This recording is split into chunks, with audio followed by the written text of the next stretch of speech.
இங்க வாக்களிக்கிறவங்க சீமானை ஏத்துக்கிட்டு, சீமான் தலைமை, சீமான் கொள்கைகளை ஏத்துக்கிட்டு வாக்களிக்கிறவங்க வாக்களிக்கணும். அப்ப சீமானுக்கு வெற்றிங்கிறது ஆர்கே நகர்ல இலகணேசன், பொன் ராதாகிருஷ்ணன், ஹெச் ராஜா இவங்க ஒருத்தருக்கு ஒருத்தர் உள்ள விரோதங்கள், பகை காரணமா இந்துத்துவ வாக்குகளை ஆர்கே நகர்ல பெற முடியாதது. வாடியில நின்று எடப்பாடி பலையனப்படுத்தி டாக்டரை ஆதரவாக எழுப்பி நிற்கக்கூடிய பாஜக ஈரோடு கிழக்கு களத்துக்குள்ள வராம சீமானை பஞ்சாயத்து விட்டுட்டாங்க. இதுதான் உண்மை. இந்த உண்மையை புரிஞ்சுக்கிட்டு எப்படி மனச்சாட்சி இல்லாம போய் சொல்றாங்க. ஈரோடு கிழக்கிலே காளியம்மாள் பிரச்சாரத்துக்கு போகலையே. ஆனா ஒன்றும் காளியம்மாள் ஒன்றும் பெரிய பாதிப்பு. காளியம்மாள் ஒரு கட்சிக்கு போறோம், அந்த கட்சிக்கு காளியம்மாள் பேச தான்.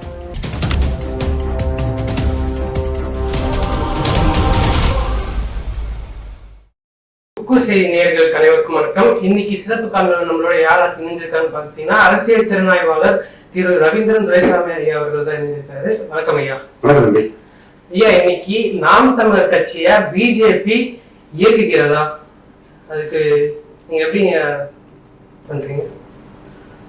எல்லாம் சொல்ல முடியாதுங்க. பிடிஎம்னு சொல்றது எல்லாத்துக்குமே வழக்கமான ஒரு இதுதான்.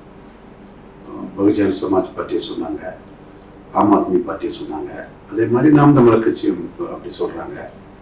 இது முழுக்க முழுக்க ஆதாரமற்ற பொய் செய்தி.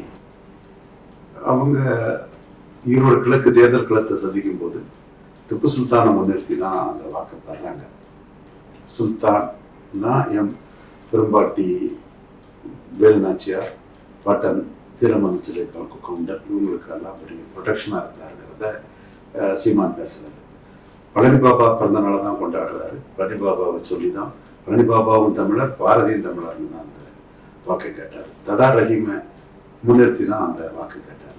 காங்கேயம் காளையை பற்றி பேசினவர் தான் மாட்டிறைச்சி நல்ல சத்தான உணவுங்கிறதையும் பேசினார். ஸோ இங்க வாக்களிக்கிறவங்க சீமானை ஏத்துக்கிட்டு, சீமான் தலைமை, சீமான் கொள்கைகளை ஏத்துக்கிட்டு வாக்களிக்கிறவங்க வாக்களிக்கணும். பாராளுமன்ற கட்டிடத்துல சமஸ்கிருதற்கு ஏன் தமிழ் இல்லைன்னு கேட்டு தான் அந்த களத்தில் அவர் நின்னார். ஸோ அவரோட அரசியல் நிலைப்பாடுகள் தெளிவாக தான் இருக்குது. இன்னும் சொல்ல போனால் அதிமுக அங்கே நிற்காத பட்சத்தில் கூட கொடநாடு கொலை வழக்கு என்னாச்சுன்னு கேட்டார். ஊழல் அமைச்சர்கள் யார் கைது இல்லைன்னு கேட்டார். பொள்ளாச்சி பாலியல் வன்கொடுமைக்கு என்ன தீர்வுன்னு கேட்டார். தூத்துக்குடி துப்பாக்கி சூட்டுக்குள்ள நடவடிக்கைகள்லாம் என்னாச்சுன்னு கேட்டார். ஸோ அவர் அதிமுக நிற்கலைங்கிறதுக்காக அதிமுகவை போடலாங்க. அதிமுகவை எதிர்த்து ஆடிதான் வாக்கு எடுத்தார். 16% வாக்கு இடைத்தேர்தலிலேயே சீமான் தலைமைக்கு கிடைச்ச வாக்கு. இது பொது தேர்தல்னா இது 16 20 கூட மாறலாம். இதுதான் சீமானுக்கு நிலைப்பாடு. இந்த நிலைப்பாடு எப்படி வந்ததுன்னு சொன்னா, 1% இருக்க சீமான், தினகரன், கமலஹாசன் இவங்க கிரிப்ப கோட்டை விட்டதுனாலதான் இது வெள்ளூர், விக்கிரவாண்டி, நாங்குநேரி இந்த இடத்துல தினகரன், கமலஹாசன் நிற்காதனால்தான் சீமான் இந்த எழுச்சியை பெற்றார்.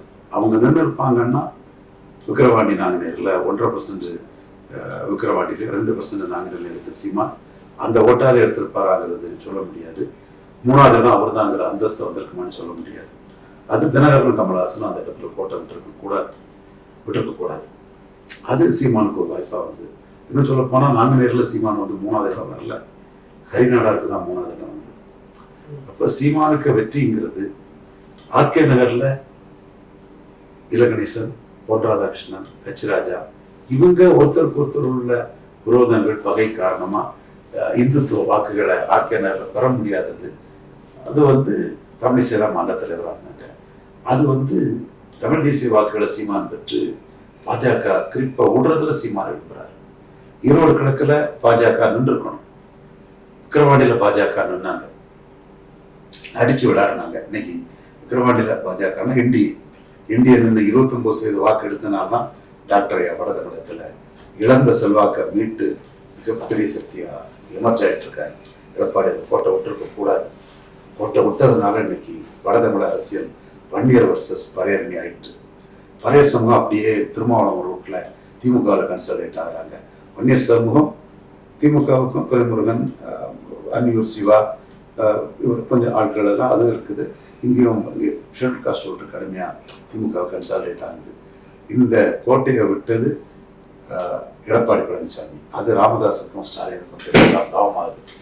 அதே என்டிஏ ஈரோடு கிழக்கில் நிற்க முடியல. நிற்காதது யாருக்கு லாபம்? நிற்காது யாருக்குங்க லாபம்? சீமானுக்கு லாபம். சீமானுக்கு விழுந்த ஓட்டு அதிமுக ஓட்டுன்னு சொல்ல வராங்க. அதிமுக வாக்காளர்கள் தந்தை பெரியார் பிரச்சனையில் திமுகவுக்கு வாக்களிச்சிருக்காங்க. சீமானை பிடிக்காம வாக்களிக்கவே வரல. சீமானை பிடிக்காம நோட்டாவுக்கு வாக்கு போட்டிருக்காங்க, சுயேட்சைகளுக்கு வாக்கு போட்டிருக்காங்க. இந்த 4 ஆப்ஷனை மீறி சீமானுக்கு போட்டிருக்காங்கன்னா அது சீமானுக்கு விழுந்த ஓட்டு. பாஜக வாக்காளர்கள் அருந்ததியர் பிற மொழியாளர்கள் அப்படியே உதயசூரியன் போடுறாங்க. ஹிந்தி பேசக்கூடியவங்க அருந்ததியர்லாம். சீமான் திப்பு சுல்தானை பேசுறாரு, பழனி பாபாவை பேசுறாரு, மாட்டரசி பேசுறாரு. இதெல்லாம் ஏற்றுக்கிட்டு வந்த பாஜக வாக்காளர் தான் சீமானுக்கு போட்டிருக்காங்க. அப்போ 100% கம்யூனிட்டிஸ் மன்னார், நாவிதர், குயவர், பறையர், தேவத குழு, வேளாளர் இந்த மாதிரி சம்பவங்கள்லாம் சீமானுக்கு வாக்களிச்சிருக்காங்க. பாஜகவிலே உள்ள அந்த மாட்டிறைச்சிக்கு எதிரான சம்பவங்கள் வாக்களிக்கல. அப்போ பாஜகவுக்கு பிடிங்கிறது எவ்வளவு பெரிய அபத்தம். கிரமாண்டியில் நின்று எடப்பாடி பலையனப்படுத்தி டாக்டரை ஆதரவாக எழுப்பி நிற்கக்கூடிய பாஜக ஈரோடு கிழக்கில் களத்துக்குள்ள வராமல் சீமானை பஞ்சாக விட்டுட்டாங்க. இதுதான் உண்மை. இந்த உண்மையை புரிஞ்சுக்கிட்டு எப்படி மனச்சாட்சி இல்லாமல் போய் சொல்றாங்க? நான் சொல்றது தரவுடன் கூடிய உண்மை. எப்படி தினகரன் கமலாசனை சீமான் பலையனப்படுத்தினாரோ அதே மாதிரி எடப்பாடியையும் என்டியையும் 26 பலையனப்படுத்துவார். பொறுத்திருந்து பாருங்க இது நடக்கும். இப்ப 26 தேர்தலில் பிஜேபியோட கூட்டணி வைக்க வாய்ப்பு இல்லை. அப்போ டிகே 234 தொகுதியிலும் தனிச்சு நிற்கிறோன்னு சொல்றாங்க. தனிச்சே அவங்க களமாடுறாங்க. இன்னைக்கு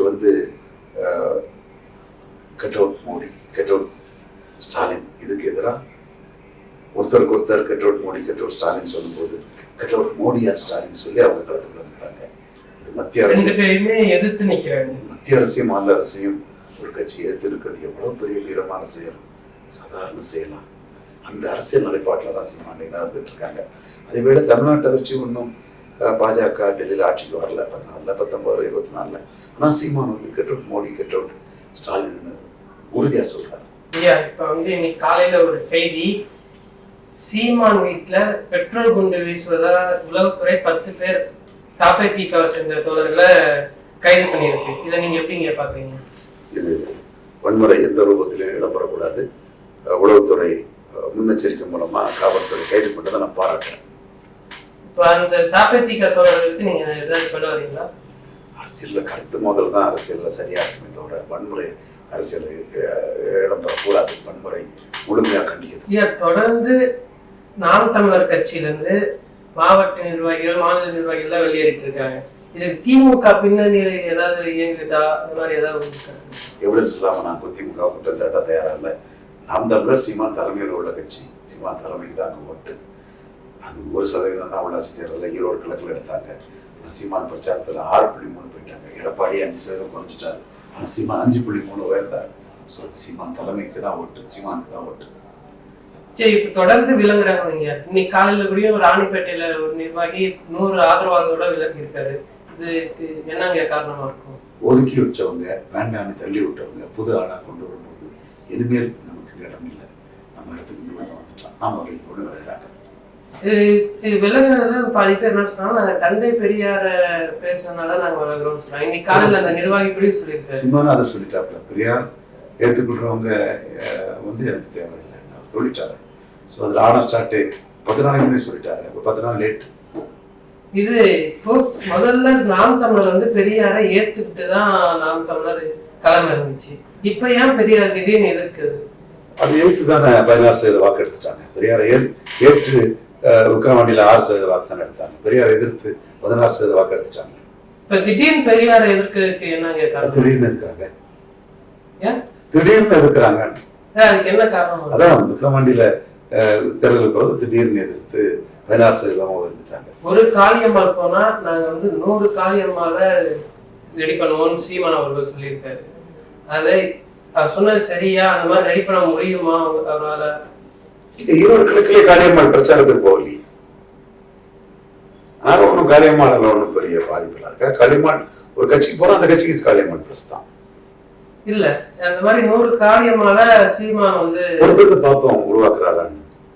சரிங்க. இந்த மும்மொழி கொள்கையில உங்க கருத்து? மும்மொழி கொள்கை பாஜகவின் கொள்கை, இருமொழி கொள்கை திமுகவின் கொள்கை, இருமொழி கொள்கை அதிமுகவின் கொள்கை, ஒரு மொழி கொள்கை சீமானுக்கு கொள்கை. இதுதான் என் கருத்து. இப்ப வந்து நிறைய ரயில்வே ஸ்டேஷன்ல போஸ்ட் ஆபீஸ்ல இருக்க இந்தி எழுத்துக்களை தொடர்ந்து அளிக்கப்பட்டு வருது, அவங்க மேல வழக்கு பதிவு இருக்குது. அதை நீங்க எப்படி? வழக்கு எதிர்கொள்ள தயாரான தமிழ் இளைஞர்கள் தான் அந்த வேலையில் ஈடுபடுறாங்க. வழக்கே வான்னு சொல்லி அதுல ஈடுபடுறாங்க. இது விஜயலட்சுமி அவங்களோட வழக்குல சீமான எப்படிங்க பாக்குறீங்க? சட்டம் தான் கடமையை செய்யட்டும். சட்டத்தின் முன் தனக்கு உள்ள அனைத்து வாய்ப்புகளையும் பயன்படுத்தி சீமான் சட்டத்தின் முன் வாதாடி தான் நிரபராதி என்பதை நிரூபித்தார்.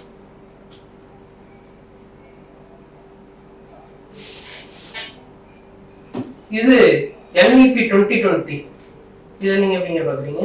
நல்ல எஜுகேஷன் பாலிசி தான். இந்த பாலிசிக்கு சில மாநிலங்கள் எதிர்ப்பு இருக்கு, பல மாநிலங்கள வரவேற்பு இருக்கு, தமிழ்நாட்டுக்குள்ள அதற்கு எதிர்ப்பு இருக்கு.